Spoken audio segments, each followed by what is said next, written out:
How do you tell if someone is hearing ghosts or experiencing schizophrenia? Ladies and gentlemen, today I want to talk about a question that many people are afraid to ask out loud. Countless families struggle with privately. How do you tell if someone believes they're hearing ghosts or if they might be experiencing symptoms of schizophrenia or another mental health condition? It's a sensitive topic, one that sits at the crossroads of the supernatural, the psychological, and the deeply personal. The truth is, people often feel caught between two worlds, the world of spirituality and the world of mental health. Let's explore this with compassion, clarity, and humility. Humans have always heard voices. For thousands of years, people have reported whispers in empty rooms, footsteps with no source, sensations of being watched, voices during grief, dreams that feel like visitations, spiritual presence during prayer. Many cultures embrace ancestors, spirits, ghosts, angels, or unseen beings as part of everyday reality. So the idea of hearing ghosts is not strange in human history.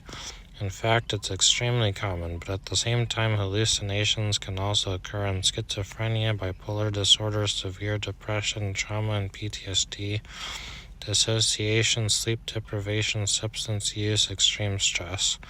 So how do we tell the difference? The answer is not simple, but there are patterns that help us understand a person's experience. Part 2. The nature of the experience matters. When someone believes they are hearing a ghost or spirit, we must look at how they describe the experience. Is the experience comforting or terrifying? Ghost experiences, in the cultural sense, are often subtle, fleeting, symbolic, tied to memories or grief. The hallucinations related to schizophrenia often feel commanding, threatening, overwhelming, constant. Fear is not proof of mental illness, but the intensity of that fear might give clues. Is the person in control of their interpretation? Someone who believes they heard a spirit usually can talk about it calmly, considers multiple explanations, tests their experience against reality, acknowledges uncertainty. Someone experiencing psychosis tends to become rigid, reject all alternative explanations, feel certain beyond reason, rely on the voice for guidance. Flexibility versus rigidity is an important clue. Does it fit the person's cultural or religious background? If someone has always believed in spirits, ancestors, or ghosts, their experience may be a continuation of long-held beliefs. If someone never believed in ghosts before and suddenly hears voices telling them they're chosen, cursed, watched, or controlled, that's more concerning. Context matters. Impact on life and functioning. Here is one of the most important differences. Spiritual experiences may be unusual, but they rarely destroy a person's life. When a person hears voices due to schizophrenia or another illness, we often see sleep disruption, paranoia, withdrawal from loved ones, inability to work or focus, fear people are following them, belief others can hear their thoughts, decline in hygiene or self-care, confusion about what's real. The experience leads to isolation, dysfunction, or danger. It's time to seek clinical help, even if the person believes it is supernatural. Spirituality should not tear someone apart, but untreated symptoms can. The person's emotional reaction. Ghost experiences are usually described with curiosity, sadness, connection, nostalgia. Psychosis is more often associated with extreme fear, panic, confusion, shame, agitation, anger, or exhaustion.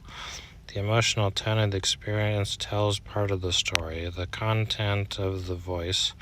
People with mental health conditions often describe voices that insult them, threaten them, give commands, comment on everything they do, argue with each other, accuse them of wrongdoing, tell them they're being watched.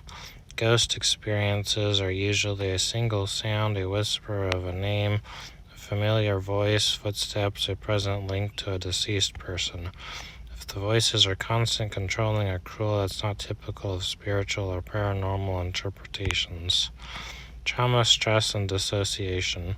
You must also acknowledge that trauma can create experiences that feel supernatural. People with PTSD or dissociation may hear voices during flashbacks, feel a presence in the room, sense someone behind them, hear echoes of past abusers, have vivid auditory memories.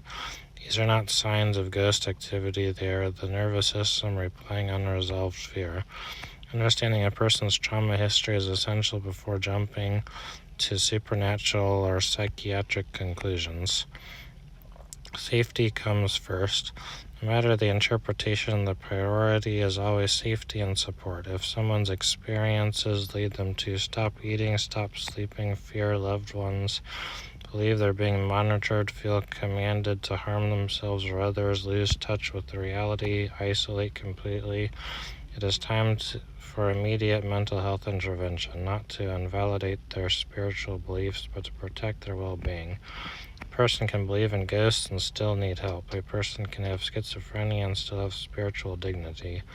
These are not opposites, working together, spirituality and mental health. The best outcomes happen when mental health professionals listen without judgment, religious leaders take symptoms seriously, families respond with compassion instead of fear. The person feels safe enough to be honest. No one benefits from being shamed as crazy. No one benefits from being told you're possessed when they need medical care. Respect and support can coexist. Conclusion: understanding without judgment.